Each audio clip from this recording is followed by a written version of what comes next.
Hello বন্ধুরা, আমি তনুশ্রী চলে এসেছি একটা নতুন ভিডিও নিয়ে।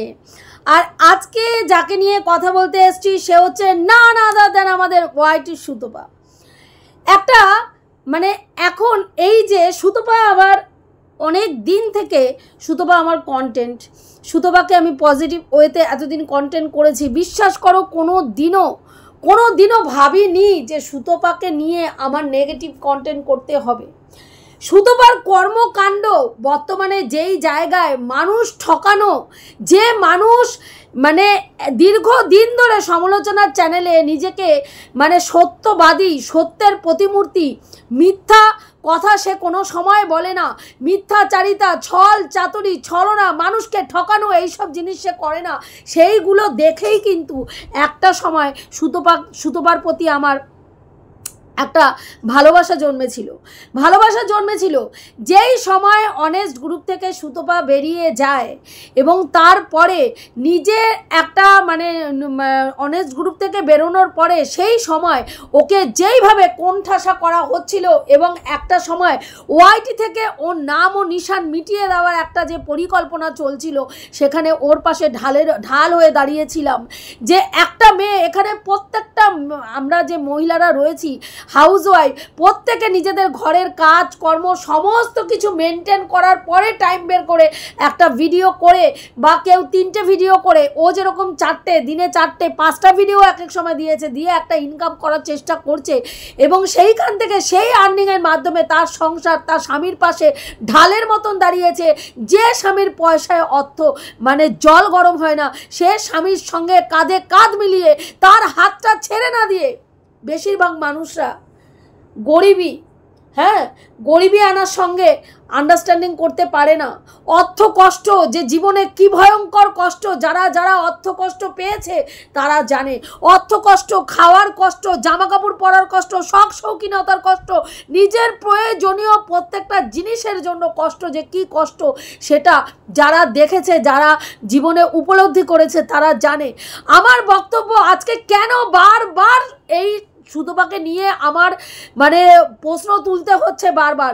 যেই মেয়েটা একটা অতি মধ্যবিত্ত, বলা যায় না, নিম্ন মধ্যবিত্ত ঘর থেকে উঠে এসেছে, নিম্ন মধ্যবিত্ত ঘর থেকে একটা উঠে আসা মেয়ে, যে নিজে বলছে নিজে স্ট্রাগল করে বড় হয়েছে, সেই মেয়েটা তার স্বামীর ঘরে আসলো।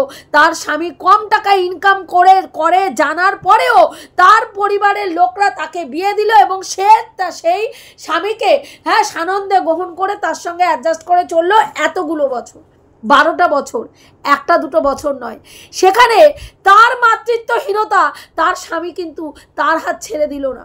আজকে একটা মেয়ে বিবাহিত জীবনে যদি সন্তান দিতে না পারে, বহু পুরুষ স্ত্রী সন্তান সুখ দিতে পারছে, স্ত্রী সমস্ত যা একটা সংসারে করণীয় সমস্ত কিছু A to Z করছে, ভালোবাসা দিয়ে মুড়িয়ে রেখেছে, তারপরেও স্বামীরা অন্য সম্পর্কে লিপ্ত হয়ে দিনের পর দিন বউদের ওপরে, ঘরের বউয়ের ওপরে অত্যাচার চালিয়ে যাচ্ছে। এমনও সংসার রয়েছে, এমনও মহিলারা রয়েছে যারা তারপরেও সেই সংসার থেকে বেরোতে পারছে না সন্তানের মুখের দিকে তাকিয়ে।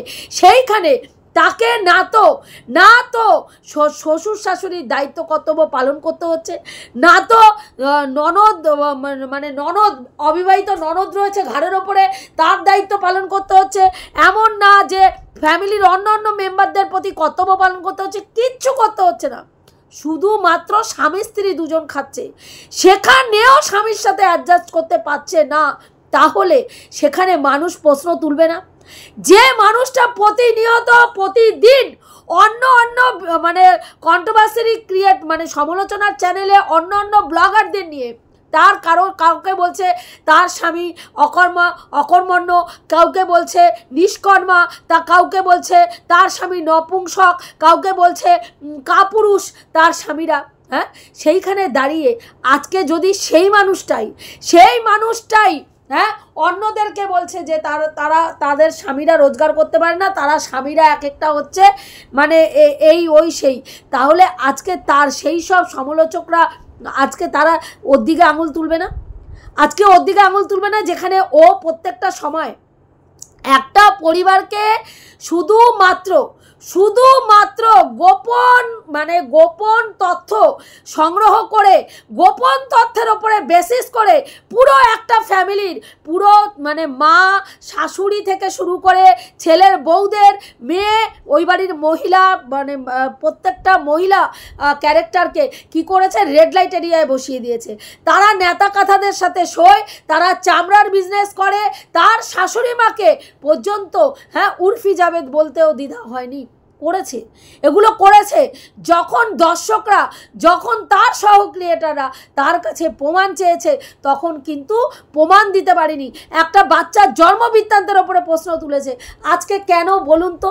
দিনের পর দিন যে মানুষটা অন্যদেরকে বলে গেছে আজকে তার ক্ষেত্রে মানুষ দেখতে পাচ্ছে, সেখানে মানুষ প্রশ্ন করলেই কি করছে সমালোচনার মানে কন্ট্রোভার্সি এই ব্লগিং চ্যানেলে সমালোচনা ছুড়ছে, নিজে সমালোচনা তৈরি করছে, কন্টেন্ট তৈরি করে ব্লগিং চ্যানেলে ছুড়ছে, আর সেটা নিয়ে যখন সমালোচনা হচ্ছে সেটা নিয়ে কন্ট্রোভার্সি চ্যানেলে কি করছে তেড়ে ফুড়ে সেই সমালোচকদের জুতোর বাড়ি মারতে চলে আসছে। তাহলে সেখানে মানুষ কেন ছাড়বে বলুন তো? কেন ছাড়বে? আজকে সীমাদিকে নিয়ে ও অনেক কথা দেখলাম বলল সীমাদি আজকে পরকীয়া করেছে, সীমাদি স্বীকার করেছে। সীমাদির পরকীয়াকে একেবারের জন্যই সমর্থন করি না, একদম সমর্থন করি না, সেটা আমি বারবার বলি। এরও আগে বহু ভিডিওতে আমি বলেছি, এখনও বলছি, সীমাদির পরকীয়া যদি মানে একেবারে সিরিয়াসলি উনি করে থাকেন তাহলে সেটাকে সমর্থন করি না। কিন্তু আজকে ও যে এত বড় বড় কথা বলছে, আজকে ওরও জীবনের একটা পরকীয়ার সম্পর্ক উঠে আসছে। দেখুন ম্যান্ডি যখন পরকীয়ার কথাটা বলেছিল বিশ্বাস করিনি, একদম বিশ্বাস করিনি। আমি ভেবেছিলাম ম্যান্ডি সঙ্গে ওর এখন রাগারাগি হচ্ছে রিভেঞ্জ নেওয়ার জন্য বা ওকে নিচু দেখানোর জন্য ম্যান্ডি এই মানে কথাটা বলেছে। যদিও তার পরক্ষণে ম্যান্ডিকে মানে ও ক্লারিফিকেশন দিয়েছিল যে ও ম্যান্ডি যার কথা বলছে 10 বছরের ছোট নয়, ওর থেকে বয়সে 6 বছরের ছোট একটা ছেলে যাকে ওর জাস্ট ভালো লাগে, ওই ছেলেটারও ওকে নাকি ভালো লাগে, কিন্তু এই ভালো লাগাটুকু পর্যন্তই। তা একটা মানুষের আরেকটা মানুষকে ভালো লাগতেই পারে, সেটাতে কোনো মানে গর্হিত অপরাধ আমি বলবো না, ভালো কাউকে লাগতেই পারে, কিন্তু সেই ভালো লাগাটা যদি ইন্টিমেসির পর্যায়ে পৌঁছে যায় তখনই কিন্তু সেটা খারাপের জায়গায় পৌঁছায়। আজকে আমি জানি না সত্যি মিথ্যা কি, আমি আবার বলছি আমি কিন্তু এর সত্যতা জানি না। ওই আমাদেরই এক কো ক্রিয়েটারের চ্যানেলে দেখলাম যে কেন ও বসিরহাটে মানে মসলন্দপুরে কেন যাচ্ছে, ওখান থেকে ওই মানে সামনেই নাকি অনেক বড় একজন গাইনোকোলজিস্ট থাকেন যার নাম ওর চ্যানেলে ও মানে মেয়েটি তার চ্যানেলে আর কি ওই দিদিভাই তার চ্যানেলে রিভিল করেছে ওই ডাক্তারের নাম, সেই ডাক্তারকে দেখানোর জন্য যাচ্ছে। দ্বিতীয় আরেকটা কারণ উঠে আসছে, সেটা হচ্ছে বাবাই নামক কোনো একজন একটা পুরুষের কথা বারবার উঠে আসছে। বেশ কিছু মানে কন্ট্রোভার্সি ক্রিয়েটারদের মুখে এই নামটা শুনতে পাচ্ছি। এই বাবাইটাকে, এই বাবাইয়ের সঙ্গে সম্পর্কটা কি সেটা কিন্তু আমি জানি না। মানে এখানে বলা হচ্ছে যে সেই ছেলেটি নাকি মানে যার সঙ্গে ওর আর কি পরকীয়ার একটা সম্পর্ক ওর ভালো লাগে, ও বাড়ি ছেড়ে যেতে পারেনি, সেই ছেলেটা নাকি দিল্লিতে থাকে। আমি শুনলাম, সত্যি মিথ্যা জানি না, সে নাকি দিল্লিতে থাকে এবং দিল্লি থেকে নাকি সে এখানে আসছে কি জন্য না এর ব্লকেজ মানে আমাদের সুতোপার ব্লকেজ খুলে গেছে, সেই ব্লকেজ খুলে যাওয়ার জন্য এটা প্রমাণ হয়ে গেছে যে ওর বরেরই প্রবলেম। যেখানে আমরা শুনেছিলাম ওর বর নাকি মানে যা যা টেস্ট করা সব টেস্ট করা হয়েছিল এবং প্রত্যেকটা টেস্টের রিপোর্টই পজিটিভ এসেছিল, যে ওর বরের কোনো সমস্যা নেই। সেখানে এখন যেটা প্রমাণ করার চেষ্টা হচ্ছে যে ওর বরেরই কোনো সমস্যা, ওর কিন্তু ব্লকেজ খুলে গেছে। সেই জায়গায় নাকি সেই তার প্রেমিক নাকি এই ফ্ল্যাটে আসছে তার মানে প্রেগন্যান্সিতে তাকে হেল্প করার জন্য। কিভাবে হেল্প করবে আশা করি প্রত্যেকেই বুঝতে পারছো। যদিও আমি এই তথ্যে একেবারেই বিশ্বাসী নই, আমার এটা মনেই হয় না যে এরকম কোনো প্রসেস, এবং এই প্রসেসটা সেই ক্রিয়েটারের বক্তব্য যে সুতপা এই কথাটাই তার স্বামীর কাছে বলেছিল, কারণ তার স্বামী বাচ্চা দিতে অক্ষম, সেই কারণের জন্য সেই পুরুষের দ্বারা সে প্রেগনেন্ট হতে চেয়েছিল, এবং যেই কথাটা শোনার পরে তার স্বামী তাকে ছি ড্যাশ বলেছে। আমি সত্যি মিথ্যে জানি না। এবং সে নাকি এখানে আসতে চলেছে এবং তারপরে নাকি এই প্রেগনেন্সির জার্নিটা শুরু করার মানে যা যা আর কি প্রসিডিওর আছে সেগুলো করবে। হ্যাঁ, তারপরে বাচ্চা কাচ্চা যখন ও প্রেগনেন্ট হয়ে যাবে, তারপরে বাচ্চা কাচ্চা হলে তারপরে বাচ্চা কাচ্চা নিয়ে ও বাপের বাড়িতে যাবে। আমি জানি না এই ধরনের মানে যে বলছে সেটা কোন বেসিসে বলছে, তার কাছে আদৌ কোনো প্রমাণ আছে কি নেই। তবে এই তথ্যটাকে আমি অন্তত বিশ্বাসযোগ্যতার মানে স্ট্যাম্প আমি দিতে পারলাম না, শিলমোহর লাগাতে পারলাম না। উনি বলেছেন আমি শুনলাম, কিন্তু এটা আমার মনে হয় না যে কোনো হাউস ওয়াইফ এতটা নিচে নামতে পারে তার প্রেগন্যান্সির জন্য, যে স্বামীর সাথে 12 বছরের সংসার জীবন পালন করলো। আজকে যদিও তর্কের খাতিরে ধরিনি যে স্বামী অক্ষম, তা হলেও তার স্বামীকে সেই সম্মানটা দিয়ে তার মেনে নেওয়া উচিত ছিল। কারণ এত দিন কেন বলছি মেনে নেওয়া উচিত, যেখানে তার স্বামী আজকে 12 বছর থেকে সে বাচ্চা দিতে অক্ষম জানার পরেও তার হাতটা ছাড়েনি, সেই জায়গায় দাঁড়িয়ে আজকে যদি তার বরের কোনো অক্ষমতা প্রকাশ পায়, সেই জায়গায় তার কি উচিত হয়েছে সেই বরের পেছনে 4টে জোড়া পায়ে লাথি দিয়ে সেই বরকে ছেড়ে বাড়ি থেকে চলে আসা? একটা ছিডাস বলেছে এইটাকে তুলে এনে ইস্যু করে বাড়ি ছেড়ে দেওয়া উচিত হয়েছে? আপনারা একটু কমেন্ট বক্সে লিখবেন তো, আপনারা লিখবেন। একটা মেয়ে শ্বশুর বাড়ি করতে গেলে কত অত্যাচারের সম্মুখীন হয়। এই যে ও বলে না আমি অত্যাচারিত, আমি নির্যাতিত, নির্যাতন কি জিনিস জানেই না। আমি বলবো নির্যাতন কি জিনিস ও জানেই না। যদি জানতো না ওই মুখের হাসিটা বিলীন হয়ে যেত। কোথায় বিলীন হয়ে যেত বুঝতেই পারতো না। ভেতরটা পুরো ঝাঁঝরা হয়ে যেত ভেতরটা পুরো। বুঝতে পেরেছেন নির্যাতন কাকে বলে? হ্যাঁ, নির্যাতন কাকে বলে? আজকে সকালবেলায় শ্বশুর বাড়িতে আম কুড়াতে যাচ্ছে যে মেয়ে 12 বছরের সংসার জীবন ভেঙে সে অলরেডি ফ্ল্যাটে চলে যাওয়ার জিনিসপত্র নিয়ে যাওয়া শুরু করেছে, সেখানে সকালবেলা সে আম কুড়াতে যাচ্ছে। আপনি আমি হলে পারতাম। তারপরে বাড়িতে মানে ফ্ল্যাটে যাচ্ছে, ফ্ল্যাটে পুজো দেবে। হ্যাঁ, সকালবেলায় সেজে গুজে একেবারে ফরচুন লাগিয়ে সে কোথায় গেল? সে বাড়িতে মানে ওইখানে ফ্ল্যাটে গেল পুজো করতে। সেখান থেকে পুজো করে সে মানে ফ্রাইড রাইস এবং তার সঙ্গে চিকেন দো পেঁয়াজা খাচ্ছে। আপনাদের মনে হচ্ছে না যেন একটা উৎসব পালন হচ্ছে? মনে হচ্ছে না একটা উৎসব পালন হচ্ছে? নিজের পয়সার গরম দেখানোর একটা উৎসব পালন হচ্ছে। আমার তাই মনে হচ্ছে যে স্বামীকে দেখানো হচ্ছে, দেখ তোর পয়সায় তো জল গরম হয় না, আমার পয়সায় আমি দেখিয়ে দিচ্ছি যে কি করে আত্মসম্মান বজায় রেখে তোকে পায়ের তলায় চটির মতন করে পিষে দেওয়া যায়, সেটা তোকে আমি দেখাচ্ছি। আমার কিন্তু জাস্ট সেই রকমই মনে হচ্ছে। আজকে দেখুন বাড়িতে মানে এসি কিনেছে, তো ওই ফ্ল্যাটে এসি কিনেছে। আগের দিন যখন এসির পয়েন্টটা দেখিয়েছে না, তখনই আমরা বুঝতে পেরেছি যে ও এসি কিনবে। ও বাড়ির থেকে বেরোলো, 2টো ফ্ল্যাট আমাদের দেখায়নি, কিন্তু 2টো ফ্ল্যাট ও দেখেছে, আমাদেরকে বললো যে 2টো ফ্ল্যাট দেখেছি, 2টো ফ্ল্যাটের মধ্যে একটা ফ্ল্যাট পছন্দ হয়েছে, যেই ফ্ল্যাটটা হচ্ছে 4 তলায়। প্রত্যেকটা মানুষ সেখানে কমেন্ট বক্সে ওর ভালোবাসার মানুষরা লিখেছে 4 তলায় ফ্ল্যাট নিও না, প্রচণ্ড গরম, ওই মানে পোষ্যটার ওর যে বাচ্চাটা রয়েছে তার প্রচণ্ড কষ্ট হবে, গায়ে র্যাশ বেরিয়ে যাবে।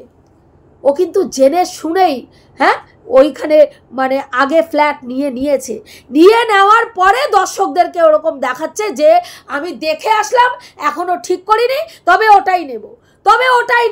তারপরে কি হলো? ফ্ল্যাটটা নেওয়া হলো।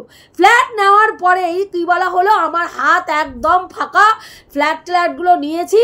হ্যাঁ, এইবার কি করলাম, এসিটা ফটাস করে খুব প্রয়োজন, বাচ্চার জন্য এসি দরকার, আমার জন্য না। আমার ঠান্ডা ঘরে হাওয়া খাওয়ার জন্য না, আমি এসি নিচ্ছি কার জন্য? আমার বাচ্চার জন্য। কারণ ওর যদি কোনো রকম ত্রুটি হয়, ক্ষতি হয়, তাহলে আমি কিন্তু সহ্য করতে পারবো না।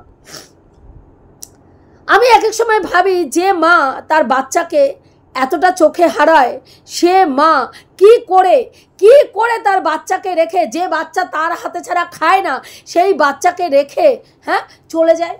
সেই বাচ্চাকে রেখে বেড়াতে চলে যায়। বিশ্বাস করুন আমি আজও অবধি ক্যান্ডিকে রেখে কোথাও বেড়াতে যেতে পারিনি। দীঘায় গেছিলাম, মানে ক্যান্ডি আসার পরে আমি দীঘাতেই একমাত্র গেছিলাম, সেখানেও আমি ক্যান্ডিকে নিয়ে গেছি গাড়িতে করে। আমি গাড়িতে করে মানে 4 চাকা করে ওকে নিয়ে গেছি, 4 চাকা করে নিয়ে এসছি, তাই কারণেই ওকে নিয়ে যেতে, এবং সেই হোটেলেই উঠেছিলাম যেই হোটেলে পোষ্য অ্যালাউ আছে, সেই কারণের জন্যই আমি যেতে পেরেছিলাম। তারপরে তারপরে মানে দীঘা থেকে আসার পরে মানে আমার ছেলে আর আমার হাজবেন্ড সুন্দরবন গেছে, তারপরে ওর নাম কি বলে ওই যে বাঁকুড়ার ওই জয়রামবাটি কামারপুকুর এইসব জায়গায় গেছে।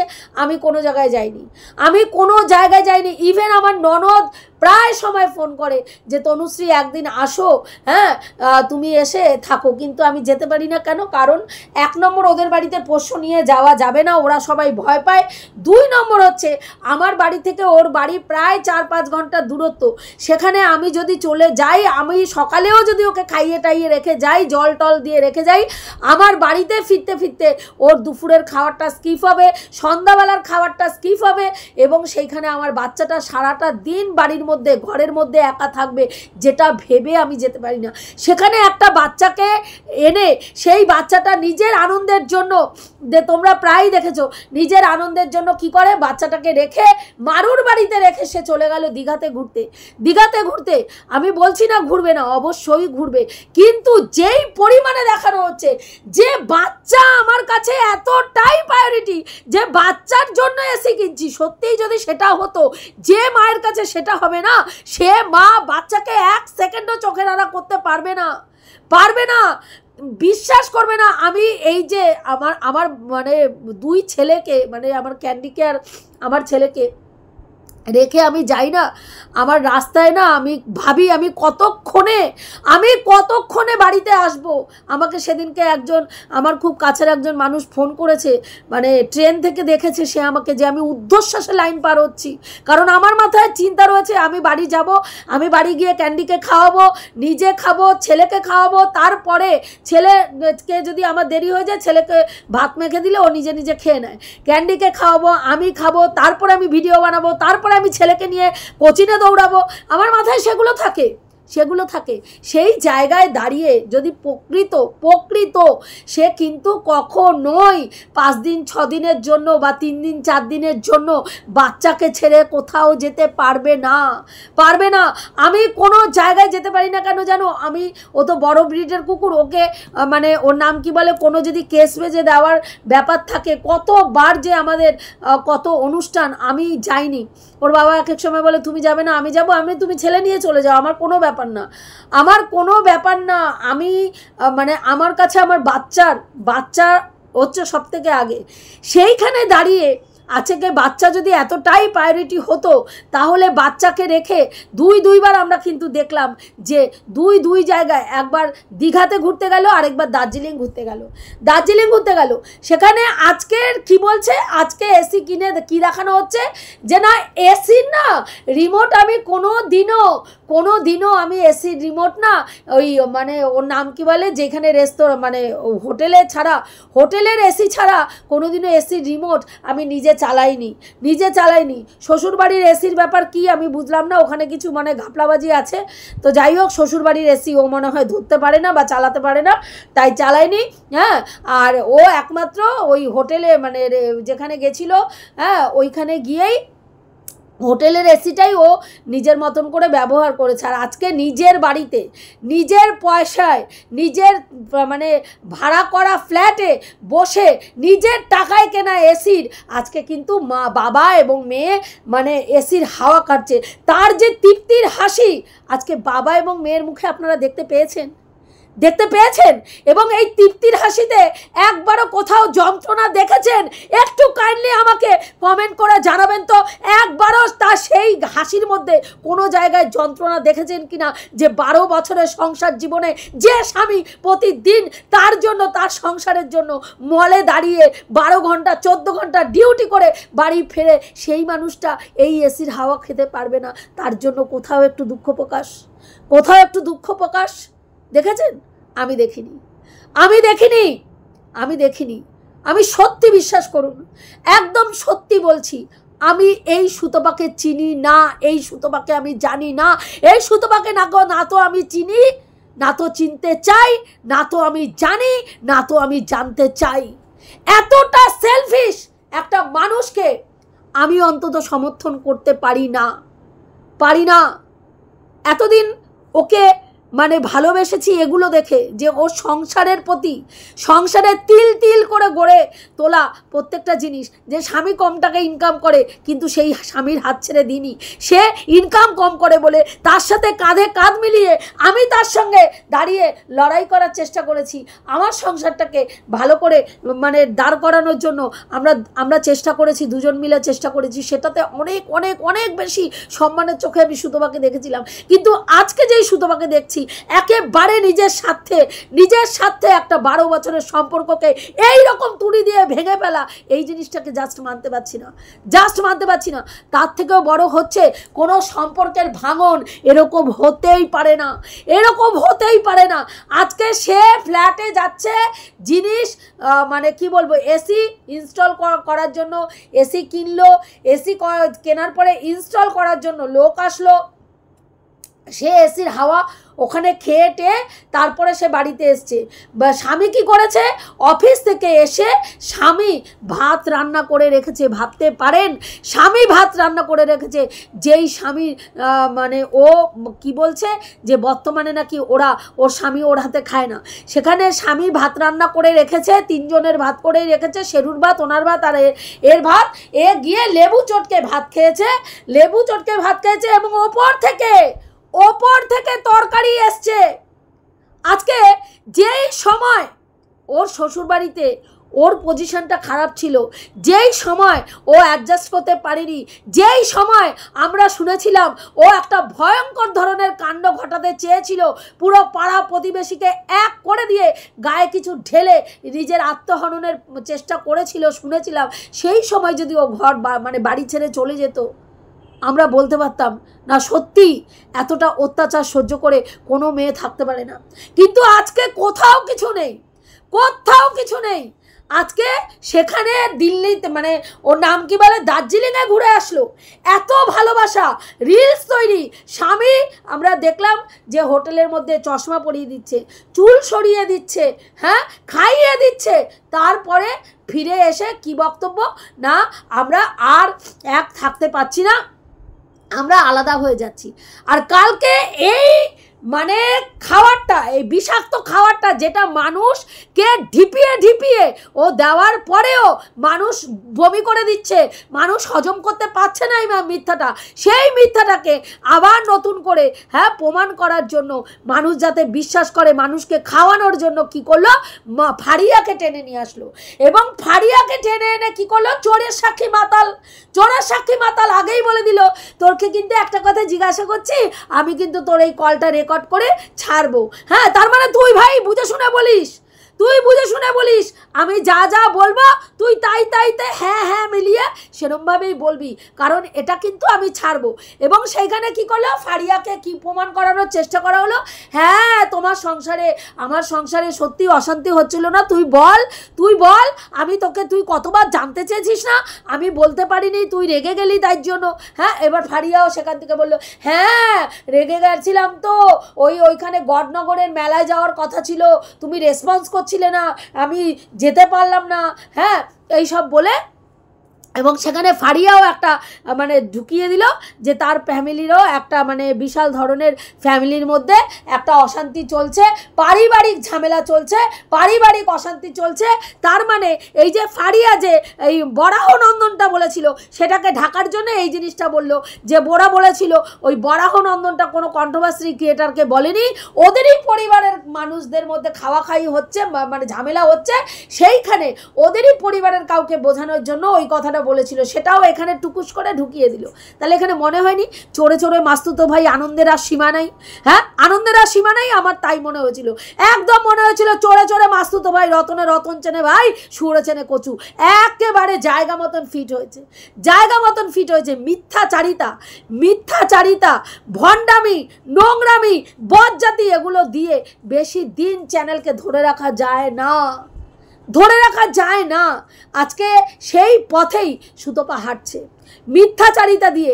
আজকে প্রত্যেকটা ভিউয়ার্স, তোমরা জানো না বন্ধুরা যে ওর ভিউয়ার্স, কত ভিউয়ার্স এমন রয়েছে যারা ওর এই সংসার ভাঙার কথা শুনে খাওয়া দাওয়া বন্ধ করে দিয়েছে, খাওয়া দাওয়া বন্ধ করে দিয়েছে। সেখানে ও দিব্যি খাওয়া দাওয়া করে সেজে গুজে ফলস চুল লাগিয়ে, হ্যাঁ, আজকে একেবারে সেই একেবারে বিশাল, যেন মনে হচ্ছে এসিটা কিনে বাবা আর মেয়ের যে তৃপ্তির হাসি, বিশাল মেয়ে একেবারে বিশ্বজয় করে চলে এসছে, বিশ্বজয় করে চলে এসছে। ভাবুন, সত্যি আমি ভাবি যে পৃথিবীতে পয়সার কাছে মানুষ কিভাবে মানুষ মানে একেবারে পয়সার রোজগারের জন্য কতটা নিচে নামতে পারে, একে না দেখলে বিশ্বাস হয় না, একে না দেখলে বিশ্বাস হয় না। আত্মসম্মান বোধ, আজকে মানে 2 সপ্তাহ হতে চললো ওর আত্মসম্মান বোধে ওর স্বামী ছি ড্যাশ বলেছে বলে সেই বাড়ি ছেড়ে চলে আসছে। অথচ এই এক সপ্তাহের ওপরে হয়ে গেছে ওই বাড়িরই জল খাচ্ছে, ওই বাড়িরই ভাত খাচ্ছে, ওই বাড়িরই রান্না খাচ্ছে, শাশুড়ি ওপর থেকে রান্না করে দিচ্ছে, সেই রান্নায় গিলে তার আত্মসম্মান বোধ দেখাচ্ছে। তার আত্মসম্মান বোধ শাশুড়ির হাতের রান্না, স্বামীর হাতের তৈরি করা ভাত খেয়ে আত্মসম্মান বোধ দেখাচ্ছে। জাস্ট হাসি ছাড়া আর কিচ্ছু আসছে না। প্রত্যেকটা ভিউয়ার্সের ফিলিংস নিয়ে এইভাবে ছেলে খেলা করে যাচ্ছে, এইভাবে ছেলে খেলা করে যাচ্ছে। আজকে ওর ভিউয়ার্সরা লজ্জা পাচ্ছে, কমেন্ট করতে লজ্জা পাচ্ছে। হাতে গোনা কিছু ক্রিয়েটার ছাড়া ওর হয়ে ভিডিওতে কমেন্ট করতে লজ্জা পাচ্ছে ওর ভিউয়ার্সরা। কারণ এত বড় মিথ্যাচারিতা তারাও মানতে পারছে না, তারা বুঝতে পারছে ও নাটক করছে, তারা বুঝতে পারছে ও মিথ্যাচারিতা করছে, কিন্তু কোথাও না কোথাও ভালোবাসার জায়গাটা, এতদিন ধরে একটা তৈরি করা ভালোবাসা, তারা পর্যন্ত চট জলদি এরকম তুড়ি দিয়ে ছড়েচ্ছে, মানে ছিটকে ফেলে দিতে পারছে না, মাথার থেকে ঝেড়ে মাটিতে ফেলে দিতে পারছে না, তার ভিউয়ার্সরা পাচ্ছে না। অথচ সেই মেয়েটা আজকে 12 বছরের সংসার জীবন এক চুটকিতে তার স্বামীকে লাথি দিয়ে জোড়া পায়ে ছুঁড়ে ফেলতে 2 বারও ভাবেনি। অবাক লাগে ভাবলে। কালকের কমেন্ট বক্স আগের দিন সীমাদিকে তুচ্ছ তাচ্ছিল্য করে, হ্যাঁ দেখ আমার কমেন্ট বক্স দেখ, আমার ভালোবাসার ভিউয়ার্সরা বলে গেছে দিনে 3টে করে ভিডিও দাও, দেখবো, তুমি শুধু ক্যামেরা খুলে শুয়ে থাকলেও তোমাকে দেখবো। এই হচ্ছে আমার ভালোবাসার ভিউয়ার্স, আমার ছাকনি দিয়ে ছেঁকে তুলে নিয়ে আসা ভিউয়ার্স। কতজন কমেন্ট করেছে? 100 জনও কমেন্ট করেনি, 100টাও কমেন্ট পড়েনি। ভালোবাসার ভিউয়ার্স একটা 40,000-এর চ্যানেলের ভালোবাসার ভিউয়ার্স হচ্ছে 100 জনও নয়, যারা ভালোবেসে পজিটিভ ওয়েতে কমেন্ট করেছে। কালকের কমেন্ট বক্স, প্রত্যেকে কমেন্ট বক্স তুলে ভিডিও করে কি জুতানো ওকে জুতিয়েছে, ভালো করে বিশ্লেষণ করে জানিয়ে দিয়েছে যে কিভাবে ওর ভিউয়ার্সরা ওকে জুতিয়েছে কিভাবে। একজন দিদিভাই লিখেছে, আজকে তুমি যেইভাবে অত্যাচার কি জিনিস জানো না, স্বামীর অত্যাচার কি জিনিস, শ্বশুরবাড়ির অত্যাচার কি জিনিস জানে না, সত্যিই জানে না। অত্যাচারিত যারা হয় তারা জানে অত্যাচার কি জিনিস। আজকে নিজের সংসারে আলাদা সংসার করছে কত মেয়ে শ্বশুর বাড়িতে আলাদা সংসার, স্বামীর অত্যাচার, শ্বশুর শাশুড়ির অত্যাচার, ফ্যামিলির অন্যান্য মেম্বারদের অত্যাচার, তুচ্ছ তাচ্ছিল্য শোনার পরেও তারা সংসার জীবন পালন করে যাচ্ছে। তারপরেও তাদের স্বামী পেটের খাওয়াটুকু পর্যন্ত মানে পাচ্ছে না, পেটের খাওয়াটুকু পর্যন্ত পাচ্ছে না, তারপরেও স্বামীর কোনো ভ্রুক্ষেপ নেই। তারপরেও মেয়েরা সংসার করছে। আর এখানে নিজের ঘরে কি রান্না হবে, মাছ হবে না মাংস হবে, আজকে রুটি খাবো না পরোটা খাবো, আজকে মাছ খাবো না মাংস খাবো, মাংস খেলে মাংসে আলু দেবো না অন্য কিছু দেবো, সেগুলো সমস্ত কিছু ডিসাইড করছে। তারপরেও নিজের মতন করে নিজের সংসারটা চালাচ্ছে, তারপরেও সুখী থাকতে পারছে না। আজকে সুখের খোঁজে বাড়ির থেকে বেরিয়ে, সুখের খোঁজে, শান্তির খোঁজে মসলন্দপুরে গিয়ে ঘর ভাড়া নিয়ে এসির হাওয়া খাওয়াটাকে তোমরা হিংসার চোখে দেখছো? তোমরা কি মানুষ? হিংসার চোখে দেখছো? আজকে এই মেয়েটা কত স্ট্রাগল করেছে, আজকে সেই স্ট্রাগলের ফল পেয়েছে। এসির হাওয়া খেতে গিয়ে বরকে জোড়া পায়ে লাথি মেরে এসির হাওয়া খাচ্ছে। সেই সুখটা তোমরা দেখতে পাচ্ছ না, সেই সুখটা তোমরা অনুভব করতে পারছো না। হ্যাঁ, তোমরা আজকেও একটু শান্তির ঘুম ঘুমাবে, সেখানে তোমরা গিয়ে ব্যাঘাত ঘটাচ্ছ। এটা ঠিক করছো না, এটা ঠিক করছো না। হ্যাঁ, এটা ওর বক্তব্য, এটা ওর বক্তব্য। শান্তির ঘুম, স্বামী ছাড়া শান্তির ঘুম। স্বামী ছাড়া শান্তির ঘুম কখন মেয়েরা ঘুমায় জানেন? কখন মেয়েরা ঘুমায় জানেন? শুনতে খারাপ লাগলেও একটা বিবাহিত মহিলা, হ্যাঁ, স্বামী ছাড়া শান্তির ঘুম তখনই ঘুমায় যখন স্বামী ছাড়া তার জীবনে অন্য কোনো পুরুষের আবির্ভাব ঘটে। তখনই একটি বিবাহিত মহিলা শান্তির ঘুম ঘুমাতে পারে স্বামী ছাড়া। এটুকুই বলার ছিল বন্ধুরা, রাখছি। দেখা হবে নেক্সট ভিডিওতে। প্রত্যেকে ভালো থেকো, তনুশ্রীদির পাশে দেখো। আর অতি অবশ্যই কমেন্ট করে জানিও যে আমি কথাগুলো ঠিক বললাম না ভুল বললাম। কালকে কমেন্ট বক্স আমি চেক করিনি, অনেক কমেন্টের অ্যান্সার এখনও দিতে পারিনি। অবশ্যই সেগুলো দেব, অবশ্যই দেব।